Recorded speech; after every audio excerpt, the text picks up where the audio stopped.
Assalamualaikum warahmatullahi wabarakatuh. Kembali lagi dengan saya Tika dari kelas A. Untuk pembahasan kali ini saya akan membahas tentang konsep dasar evaluasi belajar dan pembelajaran. Nah, langsung aja kita masuk ke materinya. Materi yang pertama yaitu pengertian evaluasi belajar dan pembelajaran.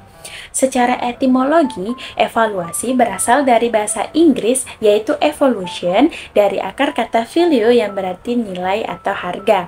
Secara terminologi, beberapa ahli memberikan pendapat tentang pengertian evaluasi. Di antaranya, Edwin itu mengatakan bahwa evaluasi mengandung pengertian suatu tindakan atau proses dalam menentukan nilai sesuatu.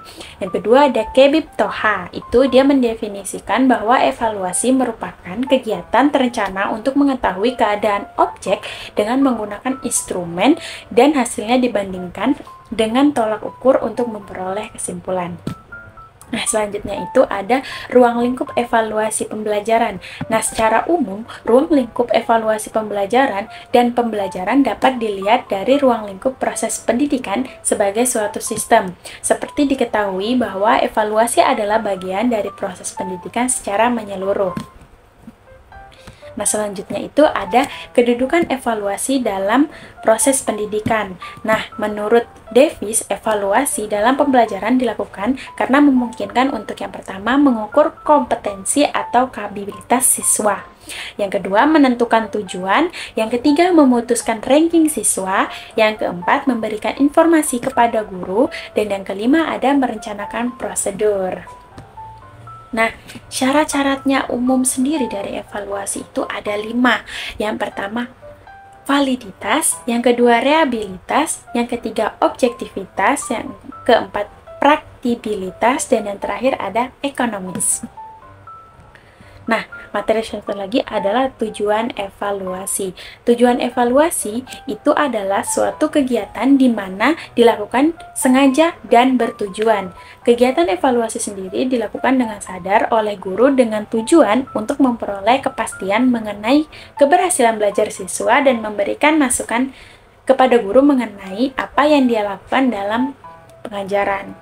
Nah, menurut Sudirman ada 3 nih penilaian dalam proses pembelajaran. Yang pertama ada mengambil keputusan tentang hasil belajar, yang kedua memahami siswa, dan yang ketiga ada memperbaiki dan mengembangkan program pembelajaran. Nah, selanjutnya itu ada fungsi-fungsi evaluasi pembelajaran. Nah, di sini fungsinya itu ada banyak banget. Fungsinya itu diantaranya ada evaluasi berfungsi selektif, kemudian evaluasi berfungsi diagnostik, kemudian ada evaluasi berfungsi sebagai penempatan, dan yang terakhir ada evaluasi berfungsi sebagai pengukuran keberhasilan. Nah, dari sekian banyaknya materi tentang evaluasi pembelajaran, mungkin yang bisa kita ambil di setiap hal yang kita pelajari itu adalah mengevaluasi diri sendiri, bagaimana diri sendiri ini menangkap semua pelajaran yang sudah dijelaskan oleh guru, dan kita menangkap dalam hal spesifiknya, seperti misalnya guru menjelaskan tentang keadaan lingkungan ini kurang kondusif untuk belajar. Jadi kita di situ mendapatkan relasi, kita mengevaluasi diri bahwa memang lingkungan yang untuk kita belajar saat ini itu kurang kondusif. Nah, evaluasi belajar itu merupakan hal penting yang harus diperhatikan dan dilaksanakan dalam proses belajar agar hasil evaluasinya maksimal.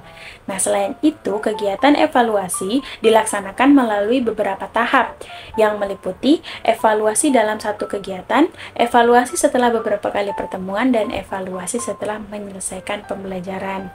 Nah, itu saja materi evaluasi belajar dan pembelajaran dari saya.